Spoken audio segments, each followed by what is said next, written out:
안철수 국민의당 대표가 국민의힘과 통합 노력을 멈춘다며 합당 결렬을 공식 선언했습니다. 내년 대선 출마와 관련해서는 당원과 논의에 길을 찾겠다고 밝혀 향후 출마 여부가 대선 전국의 변수가 될 전망입니다. 코로나19 신규 확진자 수가 일요일 역대 최다를 기록한 가운데 위중증 환자와 사망자 수도 늘어나고 있습니다. 고속도로 임시 선별검사소에서는 연휴 기간 숨어있는 확진자 11명을 찾아내면서 연휴 후폭풍이 우려됩니다. 탈레반이 아프가니스탄 대통령국까지 장악하고 전쟁은 끝났다며 승리를 선언했습니다. 카불 국제공항은 아프간을 탈출하려는 현지인들로 북새통이 됐고 각국 대사관은 철수를 서두르고 있습니다. 규모 7.2의 강진이 강타한 아이티에서 지금까지 1,300여 명이 사망하는 등 피해가 눈덩이처럼 커지고 있습니다. 일본 규슈 지역에서는 나흘간 1,000mm가 넘는 기록적인 폭우가 쏟아져 산사태와 하천 범람이 이어지고 있습니다. 서거 78년 만에 고국에 돌아온 홍범도 장군의 유해가 대전 현충원에 임시 안치됐습니다. 온종일 시민들의 참배 행렬이 이어지는 가운데 정부는 홍범도 장군에게 건국훈장 대한민국장을 추서할 예정입니다. 집값 상승과 함께 크게 오른 부동산 중개수수료 개편을 위해 정부가 3가지 방안을 놓고 최종 조율에 나섭니다. 최고 요율이 적용됐던 9억 원 아파트의 경우 현행 810만 원 상한인 중개수수료가 최대 450만 원까지 저렴해집니다. 시청자 여러분 안녕하십니까? 김주하 앵커의 휴가로 이번 주는 저와 차윤아 앵커가 진행하겠습니다. 안철수 국민의당 대표가 4개월간 끌어온 국민의힘과의 합당 협상이 결렬됐다고 선언했습니다.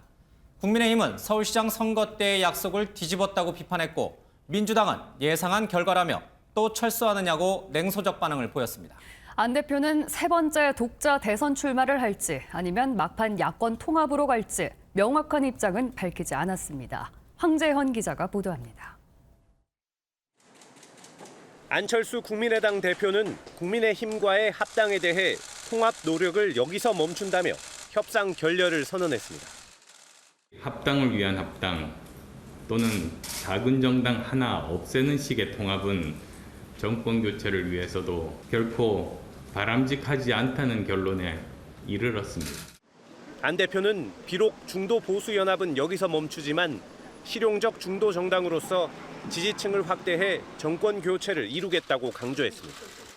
가장 큰 관심인 내년 대선 독자 출마 여부에 대해서는 여지를 남겼습니다. 향후 따로 말씀드릴 시간을 갖겠습니다.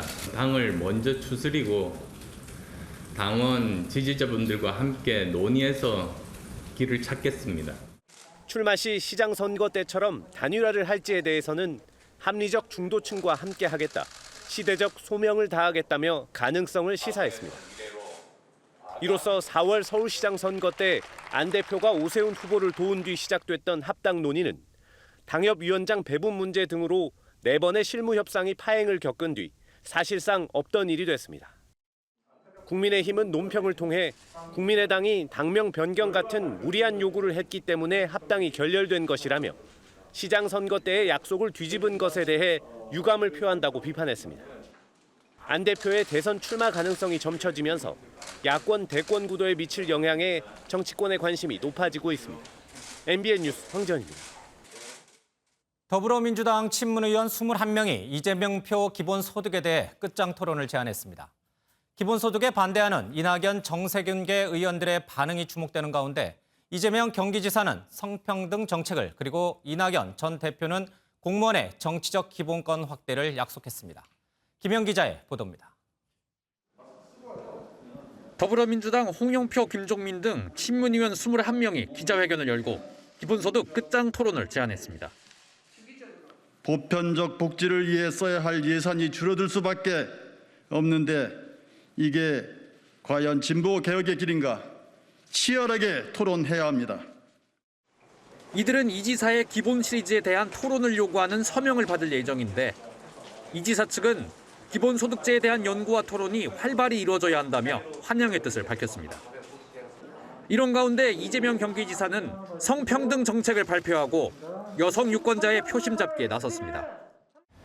출산휴가, 육아휴직, 자동 등록제를 도입하겠습니다. 경기도의 여성 청소년 기본 생리용품 보편 지원 정책을 전국으로 확대하겠습니다. 이낙연 전 대표는 공무원 노조의 정치적 기본권 확대를 약속하며 노동계 표심을 공략했습니다. 정치적 중립성이라고 하는 또 다른 가치와 정치적 기본권이라고 하는 또 다른 가치를 어떻게 양립시킬 것인가. 지혜를 짜내면 충분히 가능할 거라고 봐요. 네. 휴일에도 경기도 재난지원금을 둘러싼 신경전은 계속됐습니다. 이낙연 캠프는 표를 노린 인기 영합적 발상이라고 공격했고 이재명 캠프는 전국민 재난지원금 지급이 당론이었다며 반박했습니다. MBN 뉴스 김현입니다.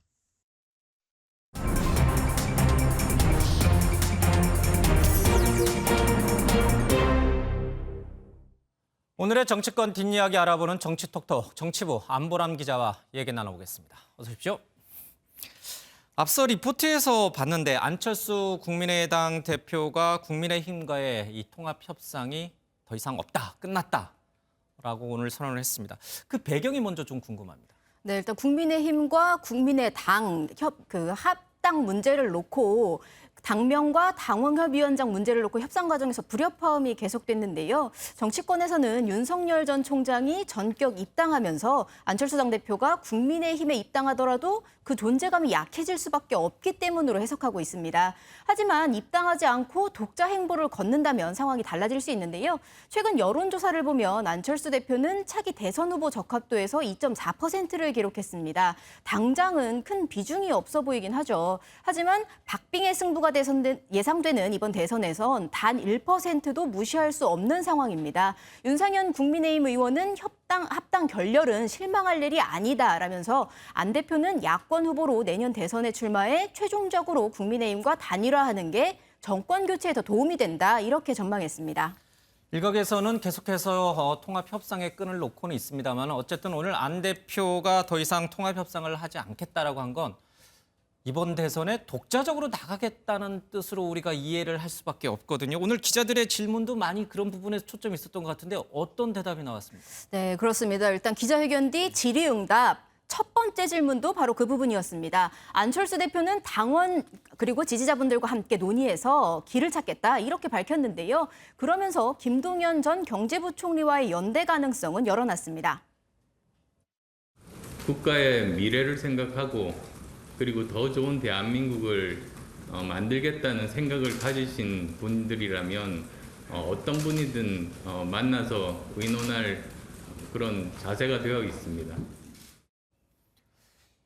통합 협상 상대인 국민의당에서 이렇게 협상 종료를 선언하니까 이 상대 카운터파트인 국민의힘은 어떤 반응인지 궁금합니다. 네, 국민의힘은 일단 부글부글하고 있는데요. 예. 그러면서도 수위는 조절하는 모습입니다. 양준우 대변인은 안 대표를 비판하면서도 정권 교체라는 공통 목표를 두고 앞으로의 행보를 함께 걸어갈 것이라 믿는다. 이런 논평을 냈습니다. 당 내부에서는 합당 무산과 관련해 안철수 당대표에 대해 너무 압박 일변도로 나간 게 아니냐. 이런 지적이 나오면서 이준석 대표 책임론이 제기되고 있습니다. 예, 야권 통합을 바라봤던 민주당은 어떤 반응입니까? 민주당은 공식 입장을 내진 않았습니다. 딱히 관심이 없다 이런 반응인데요. 예. 전화를 한번 돌려봤더니 민주당 관계자는 한강에 물 한 숟가락 넣는 것이다 이렇게 말했습니다. 예. 다시 말해서 합당을 하도 안 해도 대선에 미치는 영향 미미할 거다 이런 판단을 하고 있었습니다. 예. 자, 그런데 이 국민의힘은 대선 후보 토론회를 놓고 윤석열 전 총장을 비롯해서 대선 주자들 간에 계속해서 이견이 나오고 있지 않습니까? 어떻게 일정이 좀 잡혔어요? 결론이 났습니까? 아직 결정난 건 없습니다. 예. 오늘 한 기사에서 국민의힘 토론회가 취소될 것 같다 이런 얘기가 나와서 국민의힘 분위기를 좀 살펴봤는데요. 여전히 의견이 분분합니다. 국민의힘 핵심 지도부는 아예 취소하면 이준석 대표 리더십에 너무 타격이 간다. 그러니 축소해서 정견 발표라도 하자 이런 입장인데요. 김재원, 조수진 최고위원은 토론회도 당헌 위반이고 발표해도 싫다. 그냥 선관위를 빨리 구성하자 이렇게 주장하는 것으로 알려졌습니다. 정견 발표라도 할지 아예 취소할지는 내일 오전 국민의힘 최고위원회에서 지도부 의견을 취합할 예정이고요. 최종 결론은 오후 경선준비위원회에서 이뤄질 것으로 보입니다.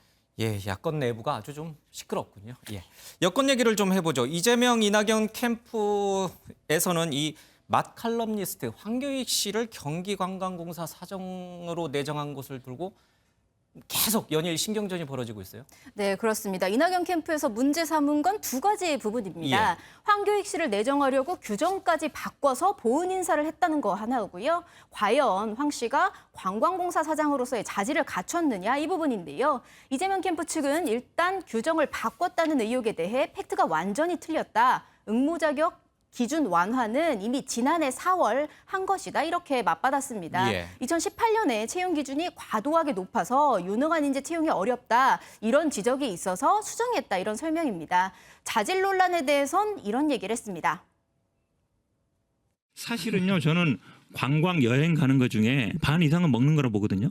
대부분 여행 가는 것 중에 주된 목적이 나이가 좀 들어가면 대부분 먹는 거예요. 그러자 이낙연 캠프는 경기 관광공사 간판을 경기 맛집공사로 바꿔라 이렇게 비판했습니다. 예. 최재형 전 감사원장 대선 출마를 선언했는데 딸 얘기로 또 시끄럽다고요? 네, 최 전 원장은 최근 소득세 탄로 의혹을 받았습니다. 큰딸에게 주택 구입 비용으로 4억 원을 빌려주고 이자를 받았는데 그에 대한 소득세는 안 냈다 이런 내용인데요. 큰딸은 즉각 재불찰이라며 사과에 나섰습니다. 원천 징수를 해야 했는데 거기까지 신경 쓰지 못했다면서 SNS에 어린 시절 최 전 원장 부부와 함께 찍은 사진을 올렸습니다. 그러면서도 민주당의 특혜 주장에 대해선 내로남불도 이쯤 되면 코미디라고 맞받아쳤습니다. 최재형 캠프 측은 문 대통령과 이 정도 고위직이 자녀 특혜 논란에 대해 제대로 된 해명과 사과를 한 적이 있었는가 이렇게 반문하면서 화살을 문재인 정부로 돌렸습니다. 예. 자, 정치톡톡 정치부 안보람 기자와 함께했습니다. 고맙습니다. 코로나19 관련 소식입니다. 신규 확진자 수가 일요일 기준으로 역대 최다치를 기록했습니다. 걱정했던 것처럼 이번 광복절 연휴 이후 확산세가 다시 커질 수 있다는 우려가 높아지고 있습니다. 먼저 권용범 기자가 보도합니다. 오늘 0시 기준 코로나19 신규 확진자 수는 1,556명입니다. 일요일 기준으로 최다입니다. 특히 비수도권 확진자 수가 636명으로 하루 만에 다시 40%대로 올라섰습니다. 감염자 한 명이 몇 명을 감염시키는지 나타내는 감염 재생산 지수도 비수도권이 1.16으로 수도권보다 높았습니다. 지난 한 주간 위중증 환자는 377명, 사망자는 32명으로 최근 한 달 중 가장 많았습니다. 환자 수가 늘어남에 따라 위중증과 사망자도 계속 증가하는 추세이며 특히 40에서 50대 연령층에서 위중증 환자가 지속 증가하고 있습니다. 지난 3일 첫 확진자가 나온 노량진 수산시장 집단 감염은 관련 확진자 수가 전국 62명까지 늘었습니다. 방역당국은 시장 종사자들이 현장에서 바로 검사를 받을 수 있도록 이번 주부터 보시는 것처럼 선별 진료소를 설치해 운영에 들어갔습니다. 정부는 확산세를 억제하기 위해 예방접종에 속도를 내는 한편 고강도 방역 대책을 병행할 계획입니다. MBN 뉴스 권용범입니다. 휴가를 마치고 서울로 돌아오는 길에 선제검사를 받을 수 있도록 고속도로 휴게소 곳곳엔 임시 선별검사소가 설치돼 있는데요. 혹시나 했다가 이곳에서 확진 판정을 받은 사람도 지난 사흘간 11명이나 됐습니다. 고속도로 휴게소에 설치된 임시 검사소에 취재기자 나가 있습니다. 정태진 기자, 사람이 지금 많은 편입니까? 네, 저는 지금 경부고속도로 안성휴게소 서울 방향에 나와 있습니다. 주말이면 하루 12,000여 명이 찾을 정도로 많은 인파가 몰리는 곳입니다. 취재진이 오늘 이른 오후부터 이곳에 나와 있었는데요. 사흘 연휴의 마지막 날인 만큼 평소 주말보다는 조금 더 북적이는 모습이었습니다. 네, 오늘 연휴 마지막 날이었는데 고속도로 임시 선별검사소가 북적였다면서요. 네, 정부는 제가 지금 있는 이곳 안성휴게소를 포함해 고속도로 상행선 4곳에 임시 선별검사소를 설치했습니다. 고속도로 선별검사소는 오는 31일까지 평일과 주말 구분 없이 오전 11시부터 오후 8시까지 운영됩니다. 지난 사흘간 5,097명이 검사를 받았고 이 가운데 11명이 확진 판정을 받았습니다. 혹시나 하는 마음에 휴가를 마치고 고속도로 선별검사소를 찾은 시민들이 꽤 많았습니다. 직접 들어보시죠. 주로 자차 이용해가지고 되도록이면 사람들 많은 곳은 피하고 휴가 다녀오면서 코로나 혹시 일주일이라도 검사하는 게 좋지 않을까 싶어서. 현재까지 200여 명이 넘게 코로나 검사를 받고 계십니다. 이제 연휴 기간 중 불특정 다수의 이게 접촉으로 이제 코로나 감염의 우려가 있는데 그냥 자연스럽게 그렇게 선제적 검사를 해가지고. 정부가 이동 자제를 거듭 당부했었는데 고속도로 통행량은 어땠습니까? 네, 정부는 연휴에 앞서서 이번 연휴가 대확산의 또 다른 고비가 될 수 있다며 이동 자제를 거듭 당부했습니다. 그런데 광복절 연휴 첫날인 그제 고속도로 통행량은 479만 대, 어제는 441만 대를 기록했습니다. 애초 예상한 통행량을 굉장히 많이 웃돈 상태인데요. 이번 연휴를 고비로 확진자가 더 가파르게 증가할지 방역 당국이 바짝 긴장하고 있습니다. 지금까지 경부고속도로 안성휴게소에서 MBN 뉴스 정태진입니다. 연휴를 맞아 막바지 피서객이 몰리면서 사고도 잇따랐습니다. 강릉 경포 해변에서는 한밤중 술을 마신 채 바다에 들어간 20대가 실종됐습니다. 태안에서는 갯바위에 고립된 낚시객 2명이 구조되기도 했습니다. 연휴 마지막 날 사건 사고 소식 정치훈 기자가 보도합니다. 경포 해변 앞바다에 구조대원이 실종자를 찾고 있고 하늘에는 헬기가 떠 있습니다. 잠수 요원이 물 아래로 들어가고 멀리 해경함장과 민간 구조자들이 보입니다. 한밤중 해변에서 친구들과 술을 마시다 20대 남성이 바다로 들어갔는데 아직 찾지 못하고 있습니다. 밤에 야간 수영 자체가 안 되는데 더군다나 술 마시고 들어갔으니 참 안타깝죠. 어제도 인근 한산해변에서 비슷한 사고가 있었습니다. 인명 구조요원이 없는 개장하지도 않은 해수욕장에 구명조끼도 없이 뛰어들었다가 50대 남성이 숨졌습니다. 충남 태안에서는 낚시에 나섰다가 갯바위에 고립된 남성 2명이 구조됐습니다. 썰물대는 육지와 연결되지만 물대를 놓치면서 섬에 갇혔다가 순찰 중인 해경에 발견됐습니다. 수심이 낮아가지고 밑에 암초가 있어가지고 조금만 30분만 기다려라 그랬다가 이제 구조해갖고 왔죠. 거기가 물이 차는 데입니다. 그래갖고 사람이 못 건너와요. 어제 저녁 여수의 테마파크 리프트가 갑자기 멈췄습니다. 지상 25m 높이에 24명이 타고 있었는데 고층 사다리차를 이용해 1시간 10분 만에 무사히 구조됐습니다. MBN 뉴스 정춘우입니다. 4살배기 딸을 살해하고 스스로 목숨을 끊으려 한 20대 남성이 경찰에 붙잡혔습니다. 대체 어떤 사연이 있었길래 이런 끔찍한 일을 저질렀던 건지 경찰은 피의자가 회복하는 대로 조사할 방침입니다. 윤길환 기자가 단독 보도합니다. 경기도 수원의 한 아파트 단지입니다. 어제 오후 5시쯤 아파트 안에서 4살배기 여자아이가 숨진 채 발견됐습니다.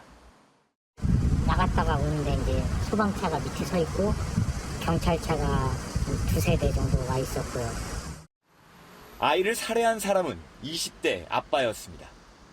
피의자는 범행 사실을 경찰에 신고하고서 흉기로 목숨을 끊으려다 출동한 경찰에 붙잡혔습니다.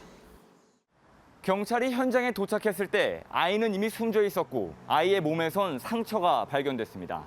경찰은 시신을 국과소로 보내 맨손 살인인지 도구를 이용한 살인인지 파악하고 있습니다. 다쳐서 병원으로 옮겨진 피의자는 생명에 지장이 없는 것으로 알려졌습니다. 피의자는 숨진 아이의 엄마와 이혼한 뒤 사실상 홀로 아이를 돌봤던 것으로 알려졌습니다.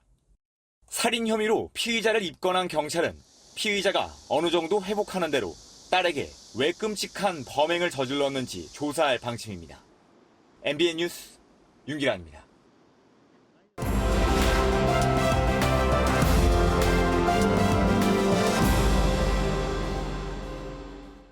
화제의 키워드로 보는 픽뉴스 시간입니다. 사회부 민지숙 기자 나와 있습니다. 어서 오십시오. 자, 첫 번째 키워드는 뭔가요?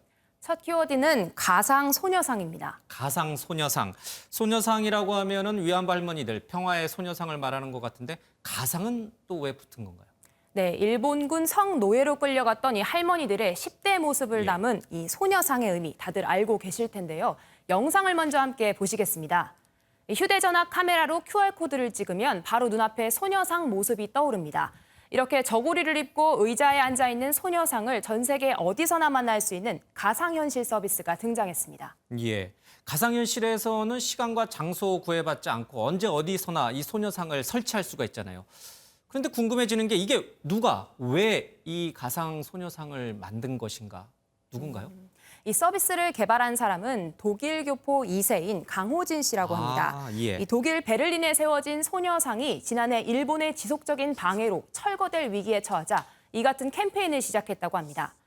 우리들 마음속 소녀상은 절대 없앨 수 없다는 뜻을 전하는 건데요. 시청 앞이나 잔디밭 등 장소를 가리지 않는 이 소녀상 인증샷이 SNS에 줄을 잇고 있습니다. 이 사진들을 모아서 또 새로운 전시회를 열 예정이라고 합니다. 예, 독일 교포 2세군요. 예, 훌륭합니다. 이 와중에 일본이 또 독도가 자기네 땅이라고 우기는 교육 책자를 내놨다고요? 네, 맞습니다. 일본 방위성이 독도를 자국 영토로 표기한 어린이용 방위백서를 낸 건데요. 예. 일본 주변 해역을 보여주는 지도에 독도가 다케시마라는 이름으로 표시되어 있습니다. 예. 야, 문 대통령이 광복절 경축사에서 이제 일본과의 대화문은 항상 열려 있다 이렇게 강조를 했는데 일본이 자꾸 이런 식으로 나오면 대화가 될지 모르겠습니다. 자, 다음 키워드는 뭔가요? 두 번째 키워드는 김연경 유니폼입니다. 김연경. 그 이번 도쿄올림픽에서 맹활약했던 배구 선수 김연경을 말하는 건가요? 네, 터키와 일본을 꺾고 4강 신화를 썼던 김연경 선수의 유니폼이 예. 스위스 로잔에 있는 올림픽 박물관에 전시된다는 소식입니다. 지난 2005년부터 국가대표로 활약해온 김연경 선수는 도쿄올림픽을 끝으로 최근 국가대표에서 은퇴했는데요. 이 IOC 측에서 김연경 선수에게 도쿄올림픽 때 입었던 유니폼을 기증해달라고 요청했다고 합니다. 예. IOC는 공식 계정에 한국어로 그동안 헌신적인 플레이로 올림픽을 빛낸 김연경 선수 감사합니다. 이렇게 전하기도 했습니다. 이번이 벌써 세 번째 올림픽 참가였으니까 이제 월드스타로 인정받을 만하네요. 예. 올림픽에 출전했던 다른 선수들 소식도 있다면서요? 네, 여자 배구만큼이나 많은 인기를 끌었던 양궁 종목 이야기인데요. 양궁, 예. 네, 양궁 혼선전에 출전했던 금메달을 따낸 안산 김지적 선수의 이 화살도 올림픽 박물관에 함께 전시된다고 합니다. 예. 이 준결승에서 10점에 꽂힌 김재덕의 화살을 곧이어 안산의 화살이 꿰뚫으며 이른바 로빈후드 장면을 연출한 바 있습니다. 저도 봤어요. 대단했습니다. 예. 우리 선수들의 빛나는 활약상이 전 세계인이 찾는 박물관에 기록된다고 하니까 뿌듯합니다. 자, 다음 키워드는 뭡니까? 네, 세 번째 키워드는 731 부대입니다. 731 부대. 우리가 알기로는 이 중국에서 아주 악명 높은 그런 만행을 저질렀던 부대 아닌가요? 네, 중국 하얼빈에는 이 731 부대의 전쟁 범죄 증거만을 따로 모은 기록관이 있는데요. 예. 이곳에는 인체 장기의 그림이나 사람의 나이, 성별 등을 적은 문서와 함께 실험 도구들이 전시되어 있습니다. 얼마 전 전시관에서 이 731 부대의 기타노 마사지 부대장이 인체 실험이 있었다고 스스로 인정한 문서를 공개한 건데요. 이 패전 후 미군에 제출한 서면 진술서에 당시 비밀리에 세균 무기 연구를 했고 결국 비밀 부대가 됐다 이렇게 진술한 것으로 알려졌습니다. 또 일부 논문에는 인체 실험을 하고도 원숭이라는 용어로 은폐했다 이렇게 덧붙였습니다. 예. 식민지 약탈을 한 것도 모자라서 이제 사람을 상대로 인체 실험을 했다고 하니까 아주 천인공노할 짓을 한 것인데 이 담당 부대장은 그 이후에 처벌이 됐어요? 네, 부대장은 일본 패전 후에 곧바로 수용소에 수감되긴 했는데요. 얼마 안 가서 풀려났습니다. 이 기타노 부대장은 731 부대 만행의 책임자임에도 기소되거나 처벌을 받지 않았는데요. 곧바로 일본으로 귀국한 뒤에는 한 제약회사의 임원으로 일했다고 전해집니다. 예. 나치 처벌하는 거랑은 너무 달라요. 그렇죠? 우리 친일 또 이 일본 만행에 대한 일본인들의 전범들에 대한 처벌이 너무 그러니까 유야무야 되는 것 같아서 너무 안타깝습니다. 자, 다음 키워드는 뭡니까? 네, 마지막 키워드는 알리 손자, 피는 못 속여입니다. 나비처럼 날아서 벌처럼 쏜다. 이게 이제 사실 이제 저도 많이 들었던 건데 복싱 챔피언 무하마드 알리의 손자 얘기인가요? 네, 그렇습니다. 이 전설의 복서 무하마드 알리의 손자가 화려한 데뷔전을 치렀습니다. 역시 피는 못 속인다 이런 말이 나올 수밖에 없었는데요. 프로복서 첫 경기 1라운드에서 1분 49초 만에 TKO 승리를 거뒀습니다. 이 할아버지의 강펀치를 연상시키는 오른쪽 훅으로 첫 번째 다운을 뺏어냈는데요. 예. 입고 나온 흰색 트렁크 바지는 바로 할아버지 알리가 물려준 것이라고 합니다. 예. Every time I put on a pair of white and black trunks, I think of him. And, you know, that kind of stuff motivates me and it gives me strength to box. 예, 이 알리는 통산 61전 56승 정말 대단한 기록입니다. 이런 훌륭한 전적을 남기고 안타깝게도 이 파킨슨병과 싸우다 5년 전에 세상을 좀 떠났죠. 자신의 손자가 또 이렇게 활약하는 모습을 보면 굉장히 뿌듯했을 텐데. 알겠습니다. 자, 여기까지 듣도록 하겠습니다. 사회부 민지숙 기자였습니다. 고맙습니다. 이슬람 무장단체 탈레반이 대통령궁까지 장악하면서 20년 만에 아프가니스탄을 재집권하게 됐습니다. 대통령은 국민을 버리고 떠났고 국민들은 다시 공포 정치가 시작되는 건 아닌지 불안에 떨고 있습니다. 전민석 기자가 보도합니다. 대통령궁을 장악한 탈레반 무장대원들이 기도문을 암송합니다. 권력의 심장부에 몰혈입성한 탈레반은 전쟁 승리를 선언했습니다. 비스밀라히르라흐마니르라힘. 나흐마두후 와 너살리 알라 라술리힐 카림. 와 바드 와 톨 아프가니스탄 무슬만 밀라타 다다가 드로노 파투 무바라키 와유 خصوصاً در کابل شهریان و اوسیدونکو 은둔자로 불리는 하이바툴라 아쿤드자다 탈레반 최고 지도자가 유력한 차기 정부 수반으로 부각되고 있는 가운데 대외 소통 창구 역할을 하는 물라 압두가니 바라다르 정치국장도 거론되고 있습니다. 20년 만에 재집권에 성공한 탈레반은 개방적인 정부를 구성하겠다고 약속했습니다. 그러나 이슬람 원리주의자인 탈레반은 카불을 점령하자마자 여성의 얼굴이 드러난 광고판부터 페인트로 덧칠했습니다. And if you question them, if you ask for the right, your throats will be slit. 앞서 아슈라프 가니 아프간 대통령은 탈레반이 카불에 진입한 직후 인접국인 우즈베키스탄으로 도피했습니다.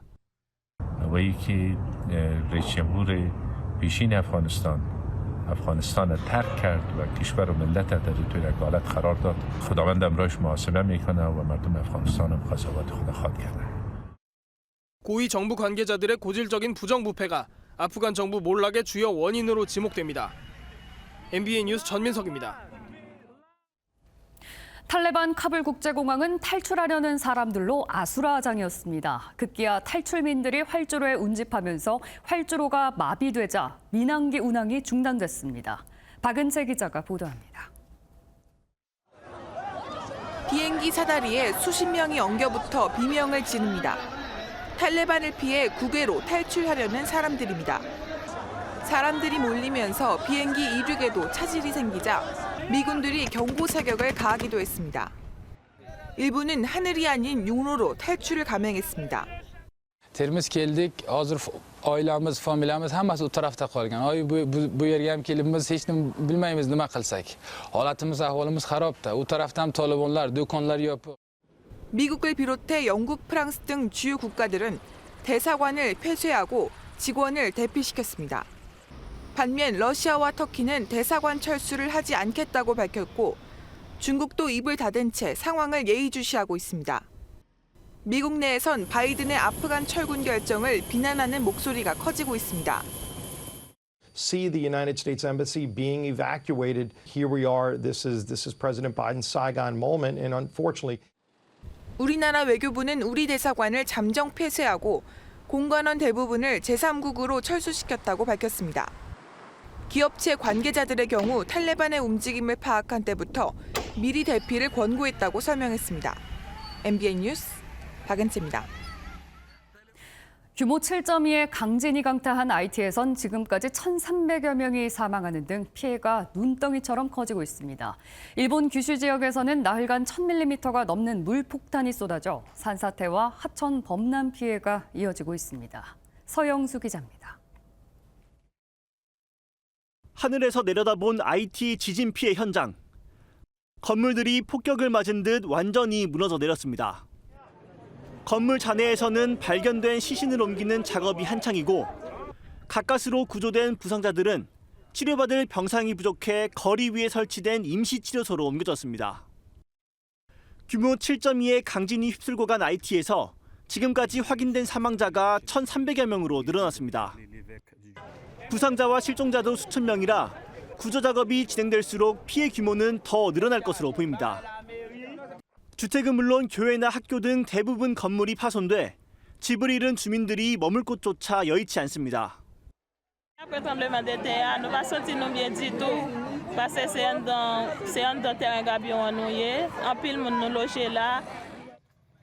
설상가상으로 폭우와 강풍까지 예보돼 구조 차질은 물론 추가 피해마저 우려되고 있습니다.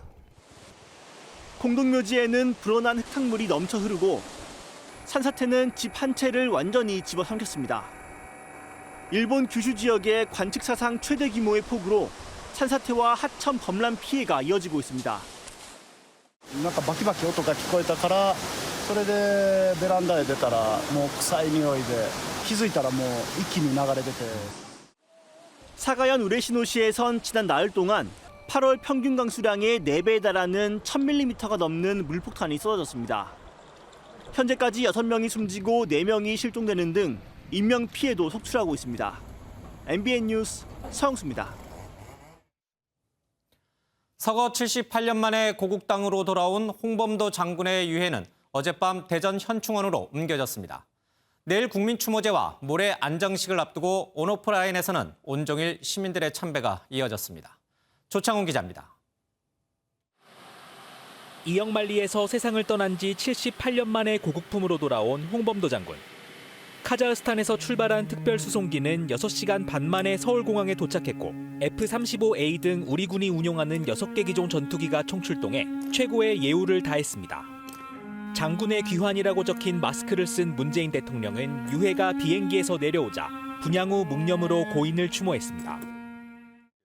귀환하신 홍범도 장군님께 대하여 묵념을 올리겠습니다. 일동 묵념.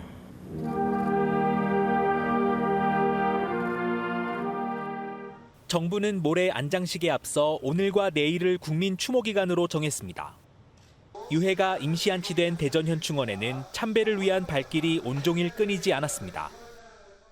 이 독립전쟁을 하시고 이러셨던 분들이 지금이라도 이렇게 오시게 돼서 저는 대한민국 국민으로서 감개가 무량합니다. 봉오동 전투를 승리로 이끈 홍범도 장군의 유해 봉화는 당초 지난해에 추진됐지만 코로나19 확산으로 1년가량 연기됐습니다. 문 대통령은 내일 홍범도 장군 건국훈장 추서식을 개최하고 토카예프 카자흐스탄 대통령과의 정상회담에서 유해 봉환에 대한 사의를 표명할 예정입니다. MBN 뉴스 조창훈입니다. 올해로 광복 76주년을 맞았지만 아직도 알려지지 않은 독립운동가들이 훨씬 많습니다. 숨은 독립운동가 찾기에 평생을 몸바쳐서 260명이나 발굴한 항일 의병의 후손 추경화 씨를 김태림 기자가 만나봤습니다. 독립유공자 후손인 하범식 씨의 증조 할아버지는 1907년 국채보상운동에 앞장섰고 옥고를 치르면서도 광복을 염원하던 뜻을 꺾지 않았습니다. 하지만 관련 문서가 사라진 탓에 독립유공자로 인정받기가 쉽지 않았습니다. 증조 할아버지가 이제 그 앞장을 서가지고 국채 보상을 하자. 이제 후에 이제 3.1운동 하고 5번 이제 주동자 됐는데 행적을 찾기 위해서 참 백방을 떼었는데 뭐 못 찾아가지고 이제. 1993년 독립유공자로 다시 그 이름을 되찾기까지 도움을 준 사람은 향토학자 추경화 할아버지였습니다. 독립운동가의 후손이 할아버지를 찾아올 때면 직접 팔을 걷어붙이고 항일운동을 입증할 수 있는 자료를 모았습니다. 지금 독립운동에 대한 기록을 남기지 않으면 언젠가 독립운동가들이 잊혀질지 모른다는 생각에 개인 사비를 들여가며 자료를 찾아냈습니다. 할아버지가 아버지가 독립운동 하시는데 자료가 없으니까 신청을 쫓아 못하는 거지. 애로사항이 많아 아주 찾지 못하는 분들이 많겠구나. 할아버지의 발굴을 통해 유공자로 인정받은 사람은 260명. 쉽지 않은 과정이었지만 의병이었던 증조 할아버지에게 부끄럽지 않은 후손이 되기 위해 평생을 바쳤습니다. 호적만 있어도 안 되는 게거든. 신문 자료하고 재판 자료하고 국립도서관에는 일제시대 그 신문이 있는 게 재판 기록이 없으면 또 안 되니까 국가기록원에 가고. 후손들에게 독립운동가들의 행적을 남기는 것이 할아버지에게는 또 다른 독립운동이나 마찬가지. 앞으로 더 찾아내야 하는 독립운동가가 많다는 생각에 마음은 늘 바쁜 추경화 할아버지의 독립운동은 아직 끝나지 않았습니다. MBN 뉴스 김태림입니다.